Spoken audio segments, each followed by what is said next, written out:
Hello everyone, how are you doing? This is MD Tech here for another quick tutorial. In today's tutorial, I'm going to show you how to use the spell checker feature on Microsoft PowerPoint.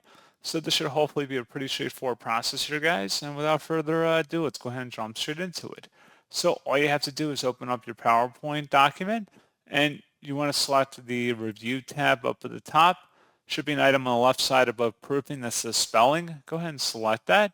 And it should go ahead and run a spell checking utility through your presentation. And if it detects anything incorrect, it should report it back to you.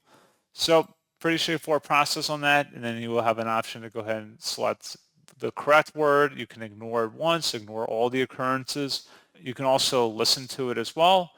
And then you would select the change button to make your selection change. And that's all you have to do. So pretty straightforward process, and as always, thank you for watching. I do hope that was able to help you out, and I do look forward to catching you all in the next tutorial.